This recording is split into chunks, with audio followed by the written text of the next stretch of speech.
Happy Mechagodzilla March, random ladies and gents, and welcome to Random Reviews, where I review toys, movies, games, whatever. I don't know. Well, this is it. This is the 31st, the final day of this year's Mechagodzilla March, or April 1st. Thanks, Toho. As this month comes to a close and the world is shut in their homes, I figured it was time to come full circle with the Mechagodzilla films. We've seen him at his worst, we've seen him where he started off, and today we'll be closing out with Mechagodzilla at his best.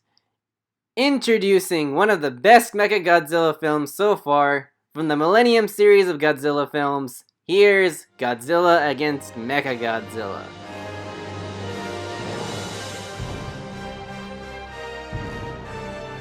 Godzilla against Mechagodzilla, not to be confused with Godzilla vs. Godzilla from 1974, is a 2002 kaiju film from the Godzilla series, following the efforts of the JSDF trying to figure out a way to defeat Godzilla for over 50 years of kaiju attacks, resulting in the ultimate anti-Godzilla weapon known as Mechagodzilla, or as this version of the character is called, Kiryu. However, what they don't know is there's a ghost in that machine, and it may cost them their future. This film's story is pretty damn interesting, as simple as it may sound. What starts out as a simple mech versus monster type of kaiju film turns into a deeper struggle to overcome the literal ghosts of the characters' past so that they can move forward. The driving force for many of the characters in the film is to move forward and be better than they were before, with the plot revolving around the trials and struggles of their pasts. The main character, Akane, has to deal with the loss of her team members after she accidentally causes their deaths at the hands of Godzilla. So she seeks to improve herself and be an efficient member of Kiryu's squad to move forward from her mistake.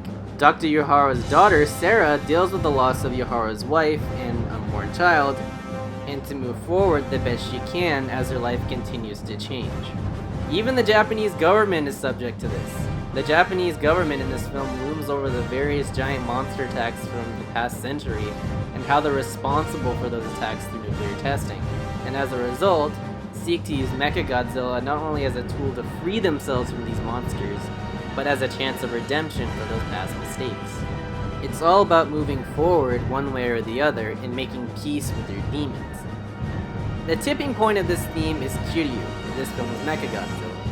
He's the tipping point for practically every character in the story, and the epitome of the central theme of making peace with your demons. Because, in a certain way, he is the epitome of those demons, both figuratively and literally. Not only is he the one thing that can defeat those demons and help those characters move forward, he's also a source of those demons, and as a result becomes part of what's standing in their way of moving forward. However, towards the end of the final battle, Akane makes peace with Kiryu, saving her teammates and putting herself on the front lines to defeat Godzilla, and as a result, ends up making peace with her own demons. It's a very different and interesting message for a Godzilla film, and a franchise that often makes statements on worldly issues like nuclear power or climate change. It's fascinating to see a film like this make such a subtle statement regarding a more grounded issue such as personal grief and responsibility, making it a relatively more unique entry into the franchise and the kaiju genre as a whole. Relatively. We'll get to that. The characters in this film are pretty okay. By far my favorite was Dr. Yuhara because of how chill he can be. He's not super serious, but he isn't over the top funny either. He's just a very chill mad scientist. If I could sum him up into one word, it would probably be charisma!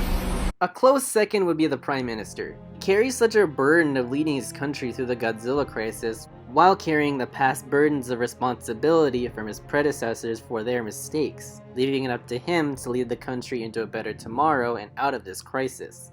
And his actor absolutely delivers in this performance, portraying a leader with the weight of the world on his shoulders coming down on him as events escalate, doubting his ability to lead and carry the country forward.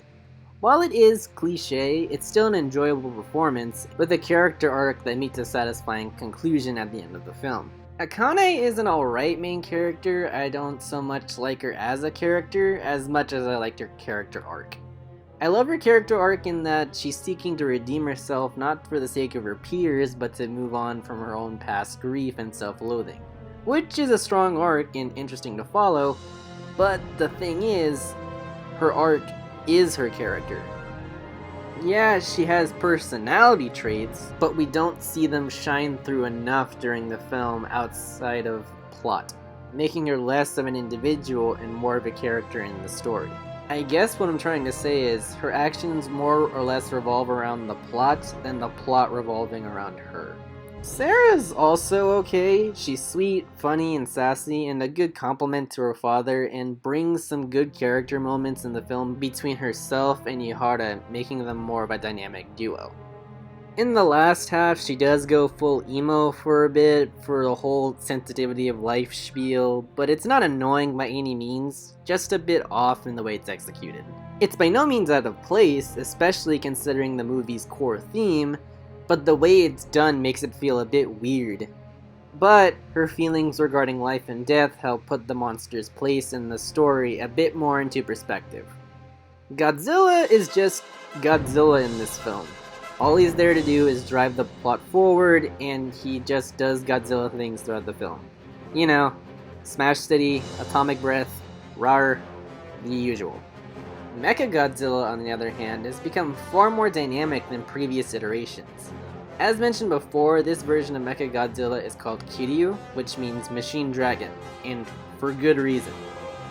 Kiryu, like his other incarnations, is a weapon to fight Godzilla, but with a twist. He's a cyborg whose bones act as the base for the overall machine. He's kind of like Iron Godzilla, but instead of a living being under the armor and machinery, it's just a skeleton and a very, very pissed off ghost. Yep, you heard me. A ghost.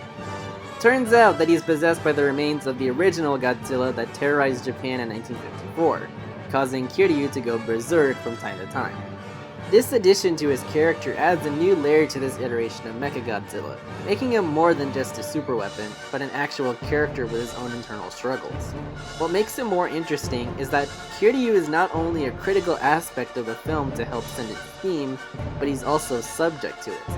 Like the other characters, he's got the same struggle to move forward from the past that plagues him. In the matter of that humanity made him a monster, not once, but twice, and he hates them for it. But as it goes on, and a few free updates later, he ends up making peace with humanity and Akane, moving forward from his own demons and making peace with them. To top it off, he's got an absolutely amazing suit design and abilities that make him a stone cold badass, and he's by far my favorite incarnation of the character, as well as part of the reason Mechagodzilla is my favorite character in the franchise. Speaking of badassery, the film's action sequences are pretty good. I gotta give everyone who worked on this film's practical effects and stunts their due. This shit is top tier kaiju madness and I love it. Especially love the part where Kiryu gets more physical after Godzilla brings down all his weapons and extra armor pieces, before Kiryu delivers the ass whooping of a lifetime. That said, the CGI and digital effects in the film were hit or miss. Now I'm not a practical effects bootlicker here, but that shit was seriously hit or miss. In some places it completely fit in where you couldn't even tell it was CGI, while others it was too obvious to say the least, and it really can take you out of certain action scenes. Unlike the original 1974 Godzilla vs. Mechagodzilla where cheesy shit would completely fit in, this film's cheesiness can be completely jarring just because of how good quality everything else is. The practical effects, the suits, the cinematography were all absolutely fantastic, making the cheesiness a bit more laughable in comparison. Speaking of comparisons, I would be remiss if we didn't discuss the common comparison this film has with another piece of Japanese media, Evangelion. This film shares a lot of parallels with Evangelion, such as mech monsters going berserk, similar protagonists, and similar themes regarding loss and moving forward. And while it may sound like a ripoff, it really isn't. Ironically, like their monsters, it shares a similar base skeleton, but ultimately blossoms into very different pieces of media. Jeez, what is it with Mechagodzilla and anime? You'd think because it shares so many aspects like these, it would get a good anime for itself by now. I said good anime. Overall, this film is amazing. Highly recommended for all audiences. Its action and story are bound to keep you on the edge of your seat, and if that wasn't enough, it's got a story that will pull your heartstrings and lift you up. It really does deliver on the premise of an action-packed kaiju battle, while delivering a message that allows its audience to see the hope of a better tomorrow through self-improvement, through its theme of finding a better tomorrow by making peace with your past. This has been a random review. Have a random day, and have a happy, hopeful Mechagodzilla March.